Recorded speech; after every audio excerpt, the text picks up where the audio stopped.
मेरे प्यारे स्टूडेंट्स, क्या हाल चाल। उम्मीद है आप स्वस्थ होंगे, मस्त होंगे और आपकी पढ़ाई ज़बरदस्त चल रही होगी। तो स्वागत है एक बार फिर से क्लास 12th के केमिस्ट्री में। तो आज हम शुरू करने वाले हैं क्लास 12th की केमिस्ट्री का चैप्टर नंबर 3, जिसका नाम है केमिकल काइनेटिक्स यानी रासायनिक बल गतिकी। तो हमारा तीसरा चैप्टर आज हम पढ़ने वाले हैं रासायनिक बल गतिकी। तो आइए चैप्टर शुरू करने से पहले एक छोटे से मोटिवेशन क्वेट के साथ शुरू करते हैं। कह रहा है कि मुश्किलें कमज़ोर पड़ जाती हैं जब आपको मजबूत पाती हैं। यदि क्या हैं, आप मजबूत हैं, आप धैर्य पर अपने टिके हुए हैं, तो क्या करेंगे, हम सफलता प्राप्त करके रहेंगे, हम बोर्ड में टॉप करके रहेंगे। तो कोई भी परिस्थिति आए, कोई भी मुश्किल आए, आपको झुका नहीं सकती। तो स्वागत है एक बार फिर से आपका क्लास 12th के केमिस्ट्री में। तो अब आइए शुरू करते हैं अपने टॉपिक को।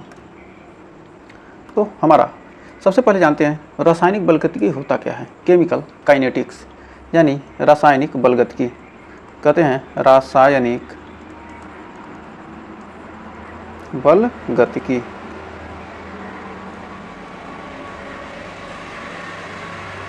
रासायनिक बल गतिकी का मतलब होता क्या है। कर the branch of chemistry which deals with the rate of chemical reaction and the factors which influence the rate of reaction is called chemical kinetics. मतलब रसायन विज्ञान की वह शाखा जिसमें हम क्या करते हैं, अभिक्रिया की दर, मतलब क्या है, अभिक्रिया की वेग, मतलब किस गति से क्या अभिक्रिया हो रही है, तथा उसको प्रभावित करने वाले कारकों का अध्ययन किया जाता है, रासायनिक बल गतिकी विज्ञान कहलाती है। तो क्या है, इसमें क्या कहते हैं, अभिक्रिया की दर और उसको प्रभावित जो कारक करते हैं उसके बारे में क्या कहते हैं, हमको इस चैप्टर में पढ़ना है। तो आइए, तो अभिक्रिया का वेग मतलब क्या होगा, जो वेग हम कहे हैं वही क्या है, हमारा दर है। वेग को ही क्या कहते हैं, दर कहते हैं। यानी अभिक्रिया की दर ही क्या कहलाती है, हमारा वेग कहलाती है। तो अभिक्रिया की दर को ही क्या कहते हैं, अभिक्रिया का वेग कहते हैं। तो आइए थोड़ा सा पहले समझते हैं। मान लीजिए देखिए, ये मैडम क्या कर रही हैं, दौड़ रही हैं। दौड़ने का मतलब क्या करें, कुछ समय में क्या करें। तो हम जानते हैं क्या, फिजिक्स में हमने क्या पढ़ा है, चाल बराबर, यानी चाल या वेग बराबर, हमने वेग बराबर पढ़ा है। वेग बराबर क्या होता है, विस्थापन। आप इनको मत देखिए, हमारे केमिस्ट्री को समझिए। विस्थापन बटे समय, या चाल बराबर क्या, दूरी बटे समय। तो मतलब क्या हुई, ये तो चल रही है, मान लीजिए क्या, यह 5 मीटर चली, 5 मीटर क्या हो गई, ये दौड़ रही हैं कितने सेकंड में, 15 सेकंड में क्या हुई, 5 मीटर दौड़ गई। तो इनका चाल कितना हो गया, 5/3 यानी 1/3 मीटर प्रति सेकंड। तो इनकी क्या हो गई, इनकी चाल हो गई, वेग हो गया। तो इस प्रकार क्या कर सकते हैं हम, ये तो क्या फिजिक्स में दर्शाते हैं। अब केमिस्ट्री में आइए जानते हैं। अब देखिए क्या, ये बर्फ है, ये बर्फ का टुकड़ा। देखिए क्या है, पहले तो क्या था, पानी था। पहले क्या था, ये बर्फ था। क्या हो रहा है, बर्फ पिघल कर क्या हो गया, पानी बन जा रहा है। तो मतलब कुछ तो समय लगा होगा ना। मान लीजिए क्या, ये बर्फ का टुकड़ा है, मान लीजिए 100 ग्राम था, ये 100 ग्राम क्या है, बर्फ का टुकड़ा था। कुछ समय बाद क्या हो गया, ये 10 ग्राम हो गया। 100 ग्राम क्या है, बर्फ का टुकड़ा, क्या होगा, पिघल कर 10 ग्राम हो गया। कितने सेकंड में, 5 सेकंड में। तो 100 ग्राम से क्या हो गया, पिघल कर 10 ग्राम हो गया। तो यह क्या होगा, मान लीजिए कितने सेकंड में, 5 सेकंड में। तो यह क्या हो जाएगा, वेग हो जाएगा। यहाँ पर इसका वेग निकाल सकते हैं। वेग बराबर हो जाएगा, कितना था, 100 ग्राम था और पिघल कर कितना हो गया, 10 ग्राम। कितने सेकंड में, 100 ग्राम पिघला है कितने सेकंड में, 50 ग्राम, 50 सेकंड तक, कितने सेकंड है, 5 सेकंड तक पिघल रहा है। 5 सेकंड में पिघला तो क्या होगा, 100 में क्या होगा, 20 ग्राम प्रति सेकंड। तो मतलब 1 सेकंड में कितने ग्राम पिघल रहा है, 20 ग्राम पिघल रहा है। तो क्या है, बर्फ का टुकड़ा 20 ग्राम क्या रहा है, 1 सेकंड में पिघल जा रहा है। तो हमें उम्मीद है यहाँ आपको थोड़ा सा जरूर क्लियर हुआ होगा। तो आइए इसका परिभाषा लिखते हैं अभिक्रिया के वेग का, उसके बाद हम आगे बढ़ेंगे। तो कह रहा है किसी अभिक्रिया, मतलब कोई भी अभिक्रिया है तो लिख सकते हैं कि किसी अभिक्रिया का वेग, किसी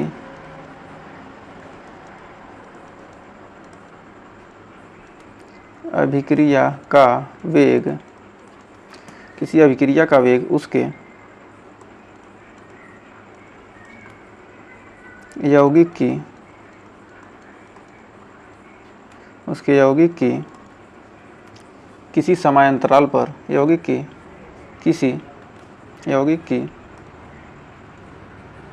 किसी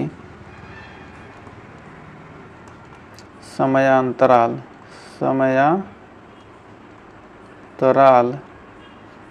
मतलब किसी भी समयांतराल पर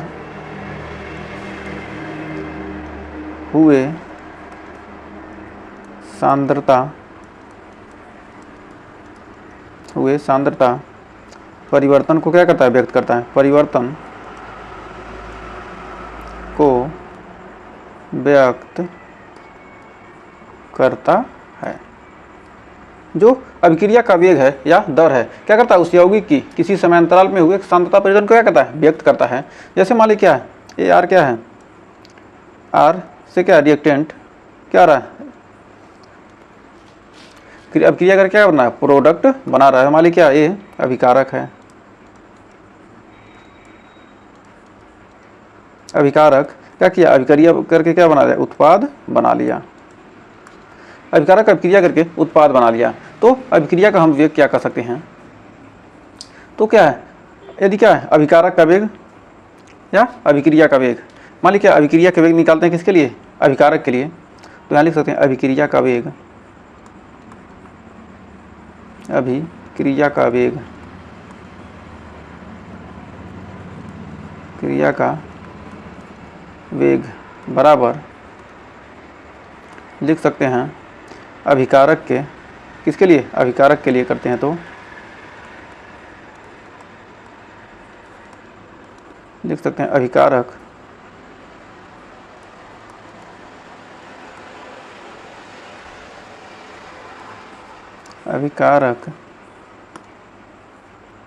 के सांद्रता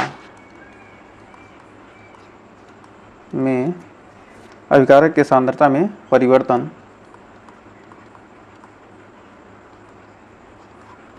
बटे क्या हो गया, समयांतराल,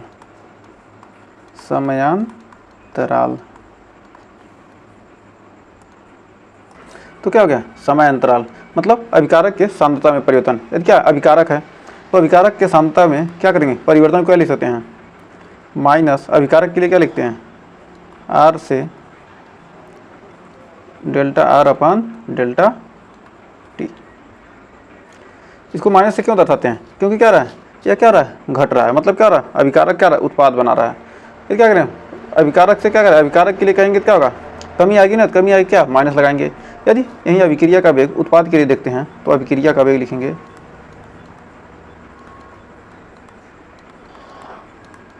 अभिक्रिया का वेग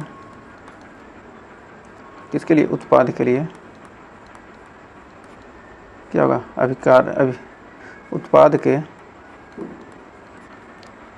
उत्पाद के सांद्रता में परिवर्तन, सांद्रता में परिवर्तन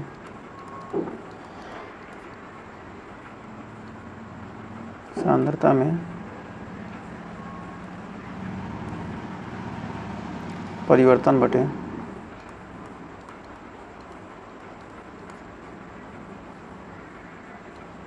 समयांतराल।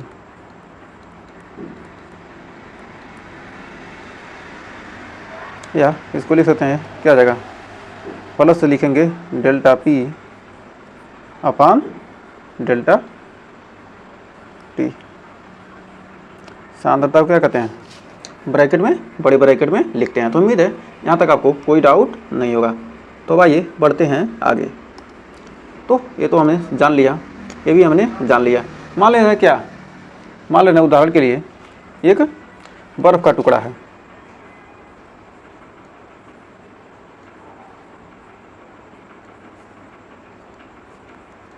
ये बर्फ का टुकड़ा है, ये क्या है, ये बर्फ है,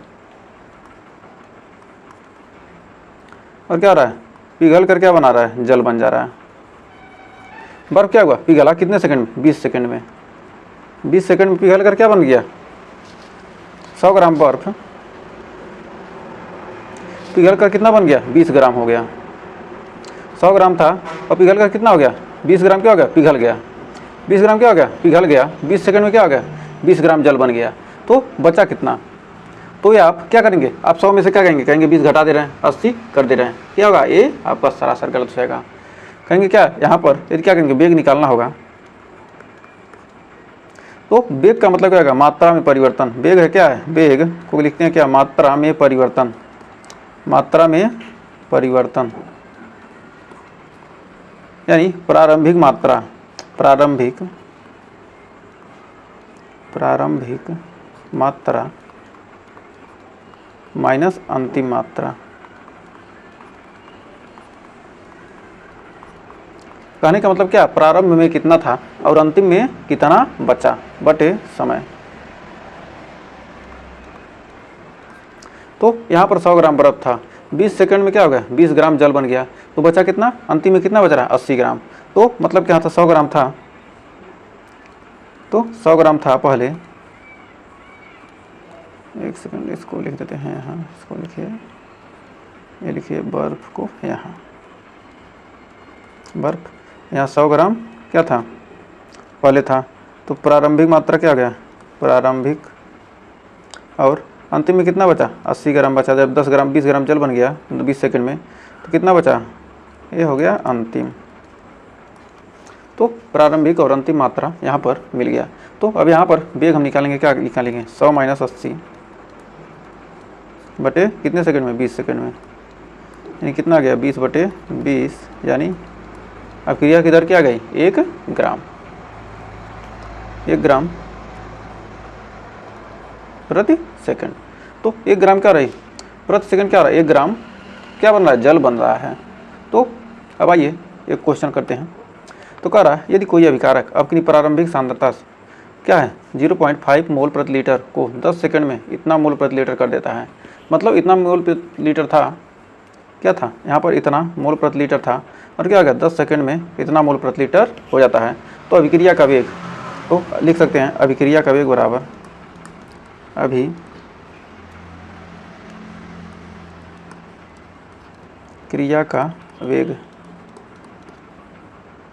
अभिक्रिया का वेग बराबर सांद्रता में परिवर्तन, सांद्रता में परिवर्तन बटे समय। तो प्रारंभिक सांद्रता कितनी थी 0.5 और अंतिम सांद्रता कितनी है 0.3 और समय कितना लग रहा है 10, यानी आ जाएगा 0.2/10, यानी आ जाएगा 0.02 मोल प्रति लीटर प्रति सेकंड। तो क्या हो गया, ये सांद्रता को व्यक्त कर दिया। तो यहाँ पर वेग आपका निकल कर आ चुका है। तो हमें उम्मीद है यहाँ आपको कोई डाउट नहीं होगा। तो ये क्या हो गया, हमारा आंसर आ गया। तो बढ़ते हैं आगे। तो अभिक्रिया का वेग, अभिक्रिया का वेग होता क्या है, मान लें क्या करेंगे, अभिक्रिया ये क्या हो जाएगा, ये क्या है, आर क्या है, अभिकारक है,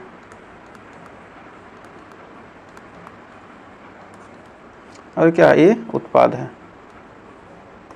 आर अभिक्रिया यानी, और क्या है, आर क्या है, अभिकारक, और पी क्या है, उत्पाद यानी प्रोडक्ट। तो यहाँ पर यदि क्या होगा, अभिकारक क्या होगा, अभिकारक में कमी होगी तो क्या होगा, उत्पाद बढ़ेगा। तो अभिकारक के लिए क्या होता है, अभिकारक में क्या होता है, कमी होता है। अभिकारक जब घटेगा तभी तो उत्पाद बनेगा। तो अभिकारक क्या हो रहा है, घट रहा है, और उत्पाद क्या हो रहा है, बढ़ रहा है। तो इसे क्या कहते हैं, इसको हम लिखते हैं अभिकारक के लिए माइनस का चिन्ह लगाते हैं, डेल्टा परिदर्शित करने के लिए, डेल्टा आर बटे डेल्टा टी, और उत्पाद को लिखते हैं प्लस डेल्टा पी अपान डेल्टा टी। तो ये क्या हो गया, हमारा अभिकारक के लिए अभिक्रिया का वेग हमको मिल गया। अब मान लीजिए कोई अभिक्रिया दी गई है, कोई अभिक्रिया है, एक अभिक्रिया दी गई है 2R से लेकर 3P तक, तब इसकी जो सांद्रता होगी हम इसको लिख सकते हैं, इसका वेग लिखेंगे माइनस डेल्टा क्या है, यदि क्या होगा, आगे जो भी चिन्ह लगेगा वो क्या है, बटे में आ जाएगा। यहाँ पर आ जाएगा 1/2 इंटू डेल्टा आर बटे डेल्टा टी बराबर प्लस डेल्टा 1/3, 3 है तो क्या होगा 1/3 हो जाएगा। यहाँ पर क्या हो जाएगा 1/3 डेल्टा पी अपान डेल्टा टी। तो इस बार क्या कहते हैं, अभिक्रिया के वेग को हम क्या करते हैं, प्रदर्शित कर सकते हैं। मान लीजिए अब क्वेश्चन से समझते हैं। एक और एग्जाम्पल देखिए, ये क्या दिया, अभिक्रिया दिया है।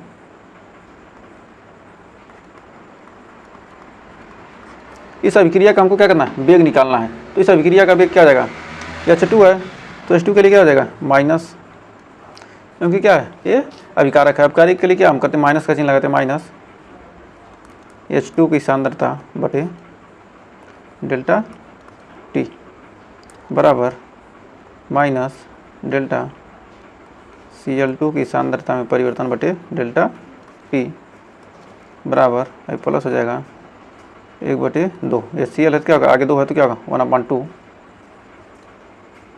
डेल्टा HCl बटे डेल्टा टी। तो क्या होगा, ये हमने अभिकारक की अभिक्रिया के लिए इसको लिख दिया। फिर यहाँ पर एक और एग्जांपल देखते हैं। मान लीजिए N2O2 को क्या करें, 2NO को क्या करते हैं, यदि गर्म करते हैं तो गर्म करेंगे तब भी माइनस डेल्टा N2 अपान डेल्टा टी बराबर क्या होगा, समान में समान ही जुड़ता है ना, तो क्या दोनों बराबर होंगे, माइनस डेल्टा O2 अपान डेल्टा टी या बराबर 1/2 डेल्टा NO बटे डेल्टा टी। तो क्या कहते हैं, इस अभिक्रिया को वेग को हम क्या करते हैं, इस प्रकार प्रदर्शित कर सकते हैं। एक और एग्जांपल लेते हैं। मान लीजिए क्या है, इस प्रकार दिया है, N2 दिया है प्लस 3H2 प्लस 2NH3, तो N2 माइनस डेल्टा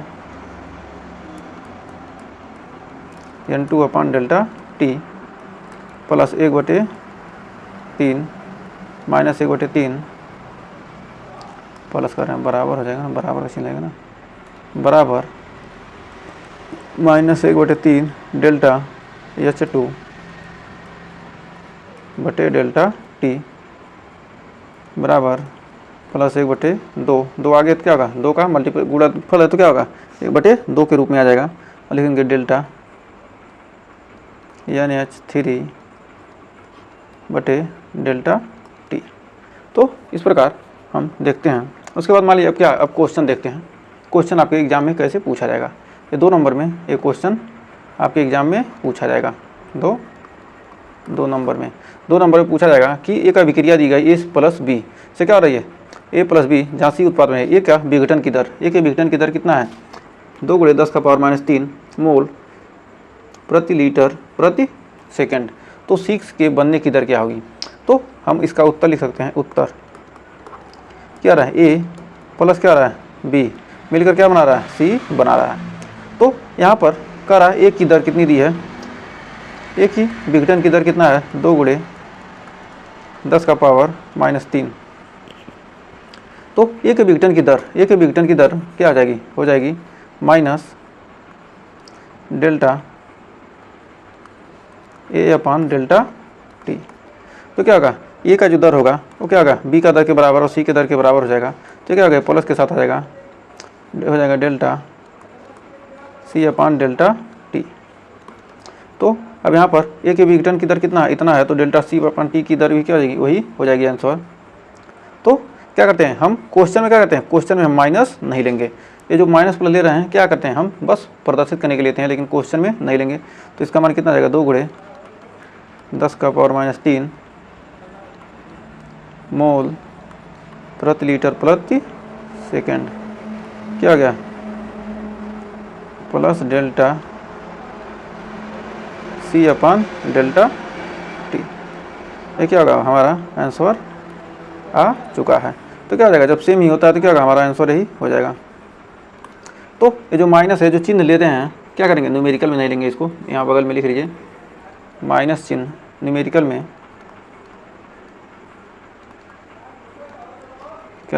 माइनस चिन्ह न लें।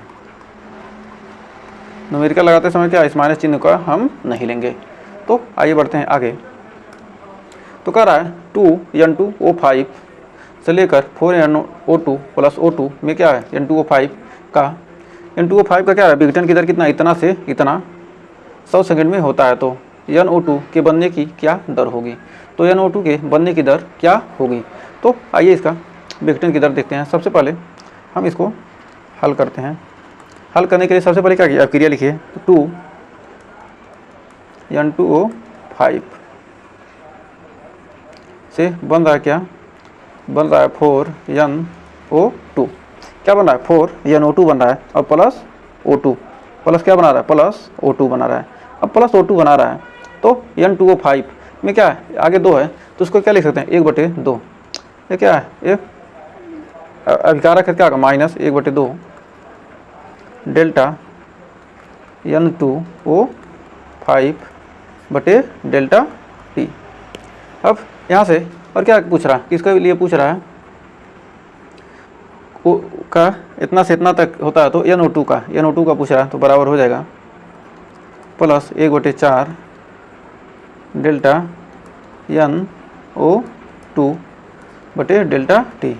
तो इसकी अभिक्रिया की दर हमको कैसे निकलेगी, तब यहाँ पर क्या देख रहे हैं, यहाँ पर क्या जाएगा N2O5 अपान डेल्टा T के लिए हो जाएगा 1/2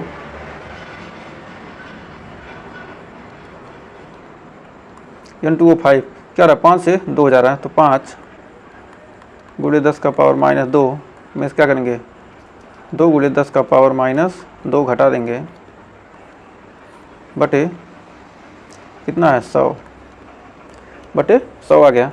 और यहाँ पर कितना है 1/4 इंटू डेल्टा NO2 अपान डेल्टा T। 4 से क्या आ गया, 1 कट गया 25 बार में, 25 बार में कट गया। तो भाई इसको आगे हल करते हैं, नेक्स्ट पेज पर चलते हैं। तो हो जाएगा 2 ×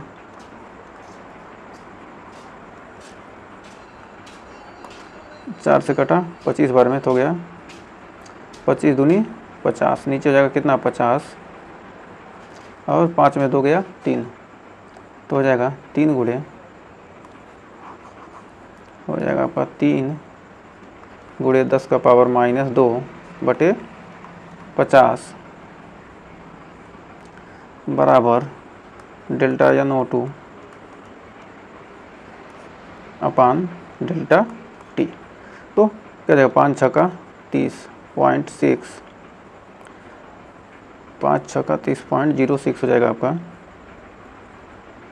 एक सेकंड, यहाँ से 50 से क्या काटेंगे, 3 को काटेंगे तो क्या होगा 0.06 बार में कटेगा और आपका आ जाएगा 6 × 10 का पावर -4। तो डेल्टा NO2 अपान डेल्टा T का मान आ जाएगा आपका 6 × 10 का पावर -4। कितना हो गया, ये 2 दशमलव खिसकेगा तो क्या होगा 2 क्या जाएगा 4 हो जाएगा। ये क्या हो जाएगा मोल प्रति लीटर प्रति सेकंड। ये क्या हो जाएगा हमारा आंसर निकल कर आ जाएगा। तो उम्मीद है इस क्वेश्चन में आपको कोई डाउट नहीं होगा। तो बढ़ते हैं नेक्स्ट क्वेश्चन की तरफ। तो कह रहा ए से बी तक कोई अभिक्रिया दी है, ए से बी तक क्या बना सी बना ले रहा है। तो कह रहा एक का विघटन वेग कितना है 2 × 10 का पावर -3 मोल प्रति लीटर प्रति सेकंड। तो सी के बनने का वेग क्या होगा, तो यहाँ पर सी के बनने का वेग ए का क्या हो जाएगा, ए का बनने का वेग क्या होगा delta A upon delta T बराबर सी का बनेगा 1/3 डेल्टा सी बटे डेल्टा टी। तो ए का विघटन वेग कितना है 2 × 10 का पावर -3 बराबर 1/3 डेल्टा सी बटे डेल्टा टी बराबर यहाँ पर हो जाएगा 3 से क्या हो गया, यहाँ गुणा हो जाएगा तो यह हो जाएगा डेल्टा सी बटे डेल्टा टी बराबर 6 × 10 का पावर -3 मोल प्रति लीटर प्रति सेकंड। ये क्या हो जाएगा हमारा आंसर निकल कर आ जाएगा। तो उम्मीद है इस क्वेश्चन में भी आपको कोई डाउट नहीं होगा। तो बढ़ते हैं नेक्स्ट क्वेश्चन की तरफ। एकदम सिंपल ऐसे ही क्वेश्चन आपके एग्जाम में पूछे जाते हैं। इससे कठिन क्वेश्चन आपके एग्जाम में पूछा नहीं जाता है। तो अब देखते हैं अभिक्रिया के वेग के प्रकार। अभिक्रिया के वेग के कितने प्रकार होते हैं, किस किस प्रकार के अभिक्रिया के वेग होते हैं। अभिक्रिया के वेग में क्या होते हैं, प्रारंभिक वेग कुछ होगा, उसके बाद अंतिम वेग होगा। तो हमको क्या करना है, ना तो प्रारंभिक वेग पढ़ना है ना ही अंतिम वेग पढ़ना है, लेकिन क्या है हमको जानना तो जरूरी है। हमको पढ़ना क्या है, औसत वेग यानी एवरेज रेट यानी दर, औसत दर या आर ए भी जी, मतलब क्या होगा, एवरेज रेट मतलब औसत दर पढ़ना है, औसत वेग। और पढ़ना क्या हमको, तात्कालिक वेग या तात्क्षणिक वेग, इसे क्या कहते हैं, इंस्टेंटेनियस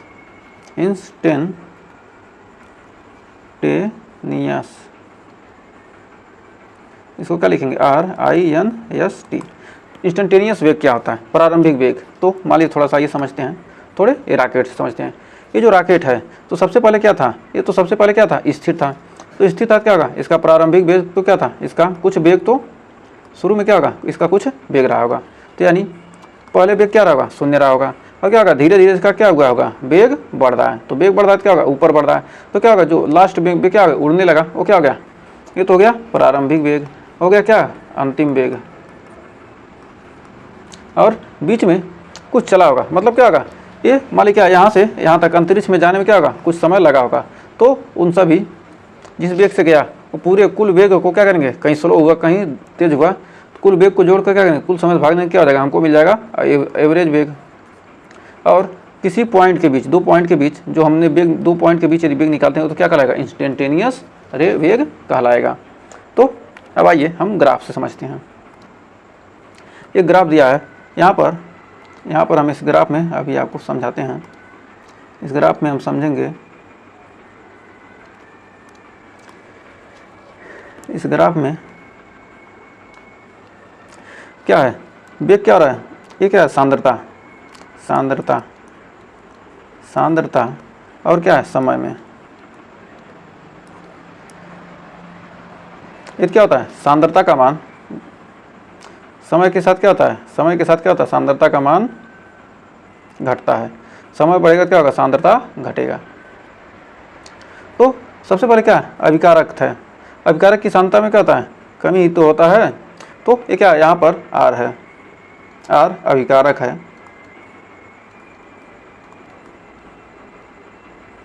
R क्या है, अभिकारक है। अभिकारक क्या क्या, यहाँ पर प्रारंभिक वेग है, प्रारंभिक वेग कुछ तो रहा होगा। तो प्रारंभिक वेग यहाँ पर क्या है, शून्य है। तो जब वेग क्या क्रिया शुरू होती है तो क्या होता है, जो यहाँ पर आ जाएगा कितना, लास्ट में आ जाएगा अंतिम वेग, ये हो जाएगा अंतिम वेग। और पूरे समय तक जो भी तय किया वो क्या हो जाएगा, औसत वेग। ये क्या है, औसत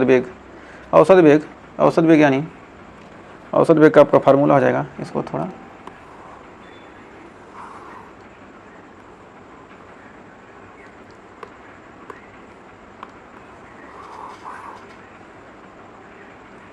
एक सेकंड, इसको पूरे को ले चलते हैं उस साइड।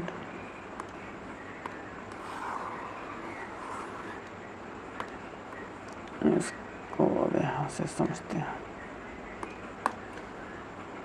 अब देखिए, अब यहाँ पर अब समझिए, औसत वेग बराबर हो जाएगा आपका माइनस डेल्टा R अपान डेल्टा T। तो R क्या हो रहा है, R घटेगा क्या होगा, हमारा P बढ़ेगा। तो मान लीजिए कुछ दूरी पर, यहाँ पर देखते हैं, मान लीजिए यहाँ से यहाँ के बीच में, मान लेते हैं यहाँ से यहाँ के बीच में, इस वेग को क्या कहेंगे, इस वेग को कहेंगे क्या, तात्क्षणिक वेग।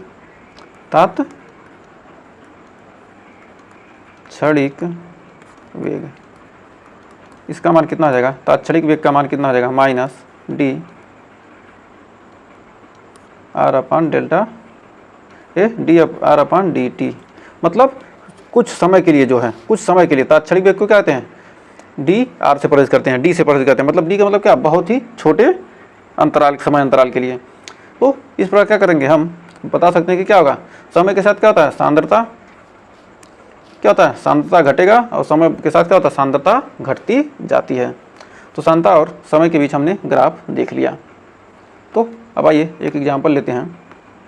एक अभिक्रिया दिया है,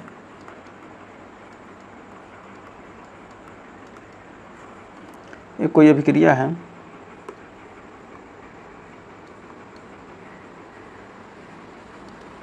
एक अभिक्रिया है जहाँ पर दिया A प्लस 2B बराबर क्या आ रहा है 3C बना रहा है। A प्लस 2B बराबर 3C। तो औसत वेग इसका निकालेंगे। औसत वेग हमारा क्या निकलेगा? औसत वेग हमारा आ जाएगा minus D A upon D delta T, delta A upon delta T बराबर माइनस 1/2 डेल्टा बी अपन डेल्टा टी, या बराबर हो जाएगा 1/3 प्लस डेल्टा सी अपन डेल्टा टी। ये तो क्या होगा हमारा औसत वेग। अब यहीं पर तात्क्षणिक वेग निकालना है इसका, तो निकाल सकते हैं तात्क्षणिक वेग।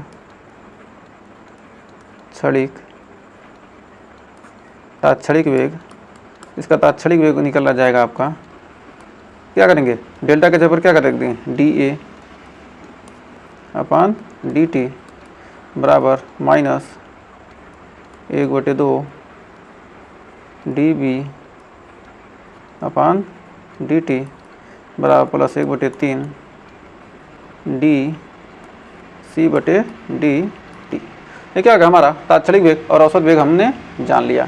तो अब आइए क्वेश्चन सॉल्व करते हैं। एक कह रहा है आर से पी में अभिक्रिया के लिए, आर से पी में अभिक्रिया के लिए अभिकारक की सांद्रता दिया है 0.03 यम से 25 मिनट के लिए, क्या से 25 मिनट में क्या परिवर्तित होकर इतना हो जाती है। तो औसत वेग की गणना सेकंड तथा मिनट दोनों इकाइयों में कीजिए। तो औसत वेग की क्या करना, हमको गणना करना है। तो इसका हल देखते हैं। आर से क्या बन रहा है, आर से बना लिया पी, तो क्या हो रहा है औसत वेग,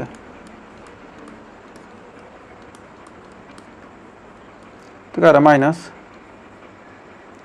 डेल्टा आर अपन डेल्टा टी। तो डेल्टा आर सांद्रता में परिवर्तन कितना आ रहा है 0.03 से कितना जा रहा है 0.02, कितने सेकंड में 25 मिनट में। तो 25 मिनट में हो जा रहा है, तो यहाँ पर घटाएंगे कितना आ जाएगा 0.01/25, यानी आ जाएगा 4 × 10⁻⁻⁴ मोल प्रति यम प्रति मिनट। ये क्या सांद्रता कितना है मोल प्रति लीटर में, तो क्या होगा मोल प्रति लीटर प्रति मिनट। ये क्या है मिनट में, यदि इसको सेकंड में बदलेंगे तो क्या करेंगे 60 से क्या करेंगे मिनट में क्या करेंगे 60 से गुणा कर देंगे। तो क्या हो जाए यहाँ पे 60 से गुणा हो जाएगा। तो या तो इसको अगले पेज पर आई करते हैं। तो एक सेकंड, तो अगले पेज पे करते हैं। तो औसत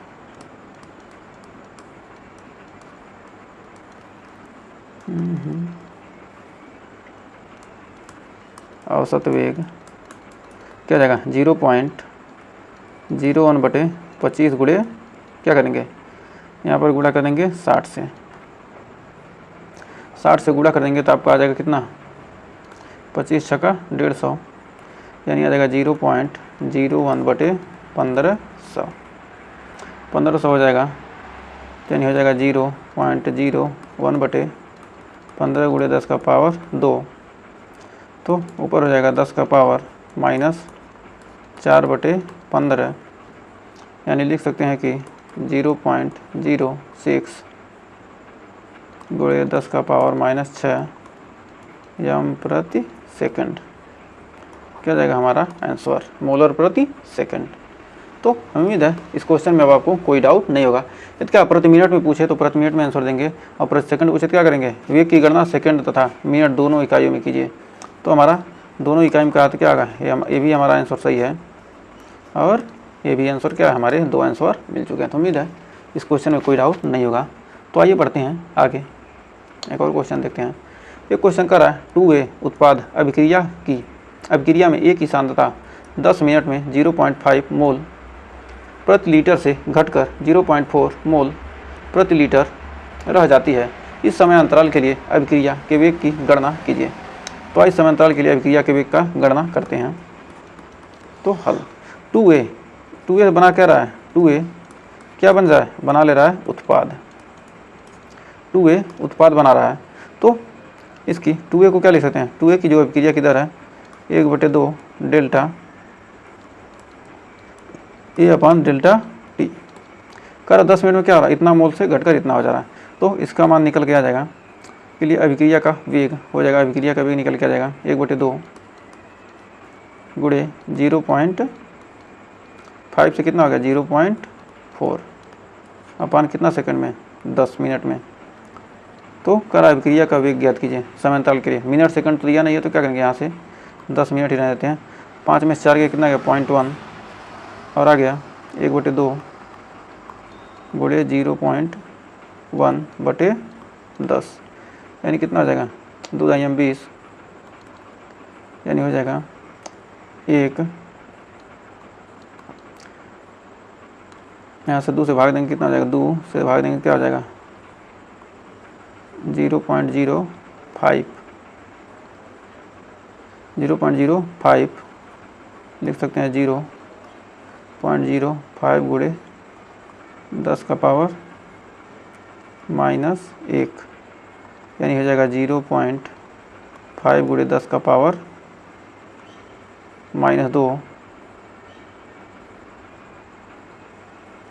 मोल प्रति लीटर प्रति सेकंड। ये क्या हो जाएगा, हमारा आंसर हो जाएगा। तो हमारा आंसर क्या आ गया, इतना आ चुका है। तो उम्मीद है इस क्वेश्चन में आपको कोई डाउट नहीं होगा और ये क्वेश्चन अच्छे से क्लियर हो गया होगा। तो आज के लिए बस इतना ही रहने देते हैं। इसके आगे के हम कुछ क्वेश्चन करेंगे और आगे का जो टॉपिक रहेगा उस टॉपिक को वेग नियम हम अगले वीडियो में पढ़ेंगे। वेग का नियम, कौन कौन से वेग नियम हैं, तो उनके बारे में हम डिटेल के साथ नेक्स्ट वीडियो में चर्चा करेंगे। तो उम्मीद है आज का सेशन आपको पसंद आया होगा और वीडियो भी पसंद आई होगी। अगर सेशन अच्छा लगा हो, वीडियो पसंद आई तो वीडियो को लाइक शेयर कीजिएगा और चैनल पर पहली बार विजिट किए हैं चैनल को सब्सक्राइब जरूर कीजिएगा। मिलेंगे नेक्स्ट वीडियो में इस और शानदार सेशन के साथ। तब तक के लिए टेक केयर।